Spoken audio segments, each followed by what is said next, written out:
যে আল্লাহ আমার চোখ বানাইছেন ওই আল্লাহর কত ভাই, যে আল্লাহ আমার কান বানাইছেন ওই আল্লাহর কত ভাই, যে আল্লাহ আমার হাত পাও বানাইছেন ওই আল্লাহর কত ভাই, যে আল্লাহ আমাকে এত এত নিয়ামত দিয়ে বাঁচায় রাখছেন ওই আল্লাহর কত মায়া।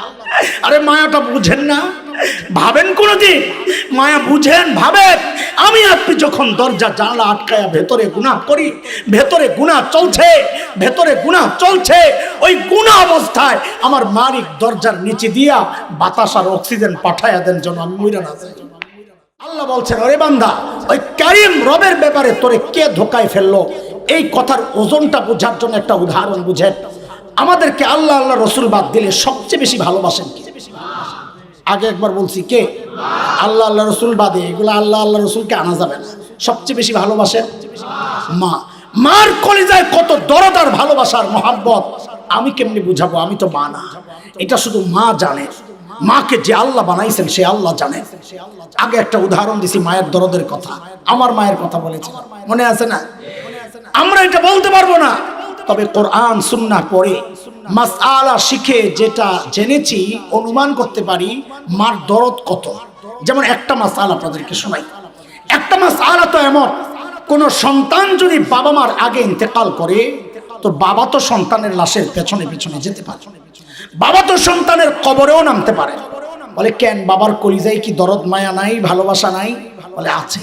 বাবাও চিৎকার করে করে কাঁদবেন, বাবাও বুক চাপড়াবেন, কিন্তু বাবাকে আল্লাহ ওই শক্তি দিয়েছেন সন্তানকে দাফন করে বাবা উপরে ওঠার মতো ক্ষমতা রাখেন। কিন্তু কোন মায়ের জন্য সন্তানের লাশের পেছনে যাওয়া চলবে না, কোন মায়ের জন্য সন্তানের কবরে নামা চলবে না। কেন? দুনিয়ায় এমন কোন মা নাই যে সন্তানকে দাফন করার জন্য কবরে নামবেন, সন্তানকে দাফন করে সুস্থ অবস্থায় উপরে উঠবেন, এমন কোন মা নাই। নিজেও লাশ হইয়া শুয়া পড়বেন। আমি একটু জিজ্ঞেস করতে চাই আপনাদের কাছে, আমি ওই আয়াতের ওই ডাক্তার ওজন বুঝাইতেছি, একটু জিজ্ঞেস করতে চাই মার কলিজায় যে এত মায়া, একটু বুঝে শুনে বলেন তো কেন মা আমার কান বানাইছে, চোখ তো বানাইছে, জিহ্বা, হাত পাও, তো কি বানাইছে? বলেন না কি বানাইছে? কিচ্ছু বানান নাই। অল্প কয়েকদিন ভাড়াটিয়ার মতো পেটে ধারণ করেছেন, লালন করেছেন, জন্মের পর পালন করেছেন, তাতেই মার কলিজায় এত মায়া, তাতেই মার কলিজায় এত মায়া। আহ আহ তাইলে যে আল্লাহ আমার চোখ বানাইছেন ওই আল্লাহর কত মায়া, যে আল্লাহ আমার কান বানাইছেন ওই আল্লাহর কত মায়া, যে আল্লাহ আমার হাত পাও বানাইছেন ওই আল্লাহর কত মায়া, যে আল্লাহ আমাকে এত এত নিয়ামত দিয়ে বাঁচায় রাখছেন ওই আল্লাহর কত মায়া। আরে মায়াটা বুঝেন না? ভাবেন কোনদিন মায়া বুঝেন? ভাবেন আমি আপনি যখন দরজা জানলা আটকায়া ভেতরে গুনাহ করি, ভেতরে গুনাহ চলছে, ভেতরে গুনাহ চলছে, ওই গুনাহ অবস্থায় আমার মালিক দরজার নিচে দিয়া বাতাস আর অক্সিজেন পাঠায়া দেন যেন আমি মইরা না যাই। এবার ওই ডাক্তার ওজন বুঝে আল্লাহ যে পেছন থেকে ডাকতে থাকেন, আমি আপনি যখন গুনাহ করি আল্লাহ ডাকতে থাকেন, কি বলে? ইয়া আইয়ুহাল ইনসান মা গাররাকা বিরাব্বিকাল কারীম। আয় বান্দা, ওই কারীম রবের ব্যাপারে তোরে কে ধোকায় ফেলছে? মানে কি? আরে তুই যে চোখ দিয়ে ওই নায়ক নায়িকা দেখতেছস, ওই চোখ তো ওরা তোরে দেয় নাই, এটা আমি কারীম রব দিছি, তুই চাস নাই, আমি মায়া করে দিছি। আমার মায়া করা দেওয়াই নিয়ামত তুই আমার বিরুদ্ধে লাগাইতেছস। যে কান দিয়ে তুই গুনাহ করতেছস ওই কান তো তোর ওই গায়ক গায়িকা দেয় নাই, আমি আল্লাহ দিছি।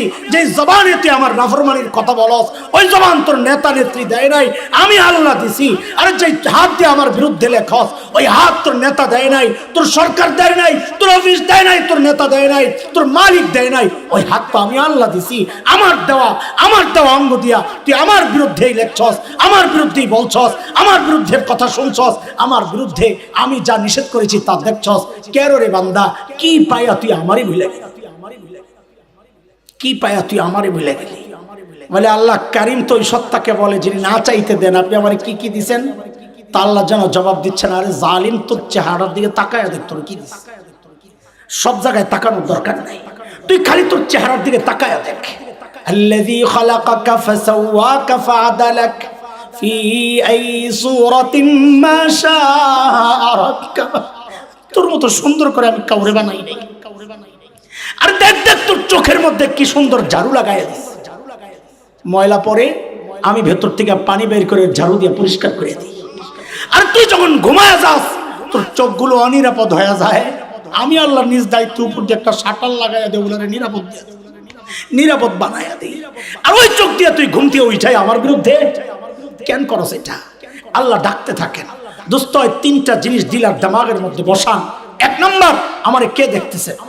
আলাম ইয়ালাম বিআন্নাল্লাহা ইয়ারা, জানেন আমি তাকায় আছি। কি তাকায় আছেন? অমনোযোগিতার সাথে, হ্যাঁ, অবহেলার সাথে, দেখছি দেখি না এরকম না। না, নবীকে আল্লাহ ডেকে বলছেন ওয়াসবির লিহুকমি রাব্বিক ফাইন্নাকা বিআয়ুনিনা। আর আমি সরাসরি তাকায় আছি। ইন্না রাব্বাকা বিল মিরসাদ, আমি উৎপাইতা আছি, যে কোনো মুহূর্তে খাপ করে ধরতে পারি। তাকায় আছি মানে কি মনে করছিস? দোস্ত এক নাম্বার, আমাকে কে দেখতেছেন? আমার মালিক দেখতেছেন। দুই নাম্বার, তিনি কি করতেছেন? পেছন থেকে ডাকতেছেন। তিন নাম্বার, ফেরেশতারা লিখতেছেন। ফেরেশতারা কয় কথা বলেন, কয় কথা? প্রত্যেকটা গুনার সময় খালি এই চিন্তা করেন। এটাই হচ্ছে রোজা আমাদেরকে শেখায়। ওই যে বলেছি, অপরাধী রোজা রাখলেও সে খায় না। কেন খায় না? আমার কে দেখতেছেন? এই প্র্যাকটিসটা যার হয়, আল্লাহ বলেন এই জন্য আমি রোজা ফরজ করছি, তুই এই প্র্যাকটিস করতে থাক, এই প্র্যাকটিস করতে থাক, সারা বছর তুই গুনাহমুক্ত থাকা তোর জন্য সহজ হয়ে যাবে। ছাড়বো গুনাহ ইনশাআল্লাহ, ছাড়বো গুনাহ ইনশাআল্লাহ। দেখেন আমার শেষ কথা, আমার ভাই আমাদের আপনজন, এই জন্য আমার কোনো টেনশন নাই যে মাইন্ড করবে বসে বসে ওয়াজ দেখায় এখন সুযোগ পাইছে। না না, আমাদের ওই টেনশন নাই। আমি বললে সারাক্ষণ বললেও কিছু বলবে না, আমি বললে দোয়া করে দিলেও কিছু বলবে না। ওই ভরসা আছে বলেই বসায় রাখছি। আপনারা টেনশনে পড়েন না, আমার কথা বিশ্বাস করি। কারণ এই ঢুকতাম না, আমার যদি আরো আগে ছাড়া পাইতাম, অত কাম আছে। যেহেতু এই পর্যন্ত আইসা বসছি, শেষ না করলে অসম্পূর্ণ থাকে।